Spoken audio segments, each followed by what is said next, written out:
থেকে আম্মা আমেনা হুজুরের রেহেম মুবারকে চলে গেলেন। জোরে বলুন সুবহানাল্লাহ। আম্মা জান আমেনা বলছেন, যখন আমার রাসূল পাক সাল্লাল্লাহু আলাইহি ওয়াসাল্লাম আমার পবিত্র রেহেমে এলো, আমার শরীরে একটা নূর জ্যোতির রশ্মি বেরোতে লাগলো। জোরে বলুন সুবহানাল্লাহ। শুধু এটা নয়, আম্মা জান আমেনা আরো বলেন, আমার শরীর থেকে একটা খুশবু বেরোতে লেগেছে, যে খুশবু আগে কখনো আমি কোনোদিন শুকিনি।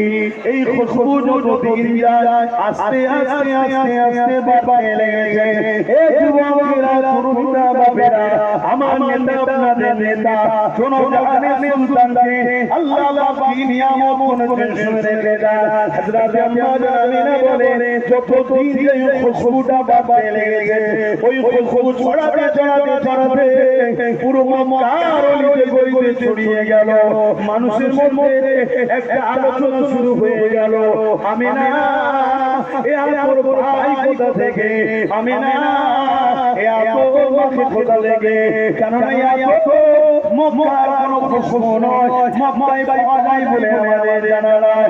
আমিনা এ আপনার ভাই কোথা থেকে, এই খবরটা রাসূলুল্লাহ সাল্লাল্লাহু আলাইহি ওয়াসাল্লামের দাদা জানে কানে খবরটা পৌঁছে গেল।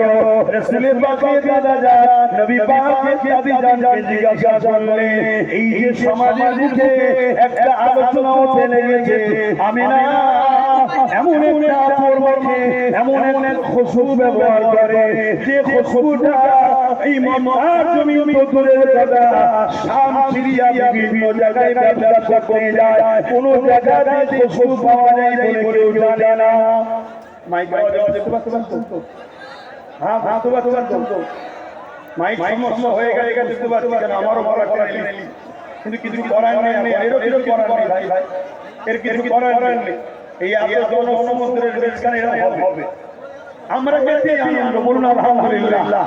হ্যাঁ, আম্মা জান আমিনা হুজুরের খবর আমার রাসূলের পাক সাল্লাল্লাহু আলাইহি ওয়াসাল্লাম দাদা জান যখন রাসূলের দাদি জানের সঙ্গে কথা বলতে লেগে ডক্টর সাউরিকে জিজ্ঞাসা করছে, ওই সময় রাসূলের পাক সাল্লাল্লাহু আলাইহি ওয়াসাল্লামের দাদি জান তিনি বলতে লেগেছেন যে হ্যাঁ, আমিও এই খুশবু পাই যখন আমিনা কোনো হাম্মামখানা গোসলখানায় যায়, ওই গোসলখানা থেকে যখন আমিনা বাইর হয়, আমি যখন প্রবেশ করি, যেন গোসলখানাতে ঢুকি যেন মনে হচ্ছে আতরের গোডাউন ফ্যাক্টরিতে ঢুকে গেছি। জোরে বলুন সুবহানাল্লাহ, আরো জোরে বলুন সুবহানাল্লাহ। আল্লাহ নবী দাদা জান হযরত রাসূল পাক সাল্লাল্লাহু আলাইহি ওয়াসাল্লাম আম্মা জানকে ডাকলেন, ডেকে জিজ্ঞাসা করলেন যে মারে, এই আতর তুমি কোথা থেকে পাও, এই আতর খুশবু তুমি কোথা থেকে পাও? আল্লাহ নবী রমজান ওই সময় থুতু মোবারক জমিনে ফেললো, ওই থুতু ফেলার সাথে সাথে ওই আতর থুতু মোবারক থেকে খুশবু বেরোতে লেগেছে। আল্লাহ নবী রমজান বলতে লেগেছে, আমার বাবা এই খুশবু আমিনা মামেরা, এই খুশবু আমার ঘরে যিনি রয়েছে সেই মুহাম্মদ রাসূলের খুশবু। আরো জোরে বলুন সুবহানাল্লাহ, দিবে হাত তুলে আল্লাহ লাফাইক হাত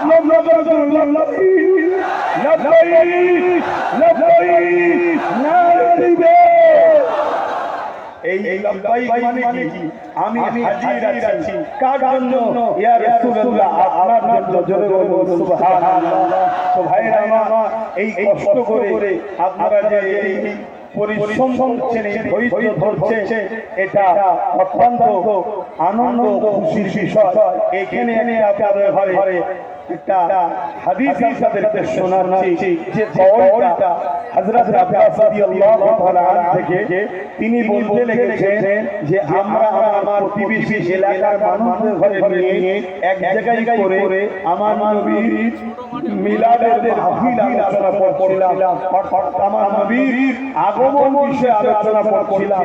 আল্লাহ নবী এই পাশ দিয়ে যাচ্ছিলেন, আল্লাহ নবীকে দেখে আমরা দাঁড়িয়ে গিয়ে সালাম দিলাম, নবী আমার ওই মাহফিলে এসে হাজির হলে আল্লাহ নবীকে আমরা বললাম হুজুর আপনি আমাদের মাহফিলে একটু উপস্থিত হন, একটু হাজির হন। আল্লাহ নবী বললেন অবশ্যই হব, তোমরা কি আলোচনা করো? আল্লাহ নবী কথা হযরত আব্বাস রাদিয়াল্লাহু তাআলা আনহু বলতে লাগলেন যে আমরা আলোচনা করতে লেগেছি আপনার শিশুবেলার কথা, মিলাদের কথা, মাউলুদের কথা। আল্লাহ নবী খুশি হয়ে বললেন এ সাহাবা শোনো, ওয়াজাবাত লাহু শাফাআতি, আমার শাফাআত তোমাদের জন্য ওয়াজিব। জোরে বলুন সুবহানাল্লাহ।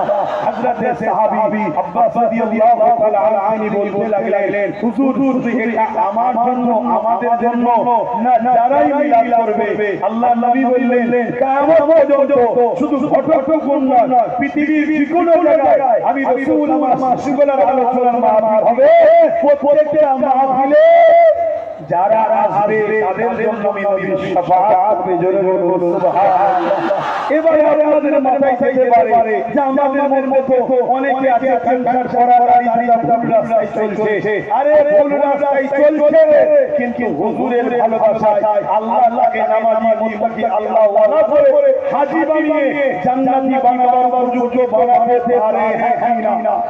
জোরে বলে হ্যাঁ না? কেন আমরা ইতিহাসে দেখেছি বিশ্ববিখ্যাত সুস্কর ছিল হাবিব আদমি, তিনাকে আল্লাহ পরিবর্তন করে বিশ্ববিখ্যাত ওলি বানিয়ে দিয়েছে। জোরে বলুন সুবহানাল্লাহ।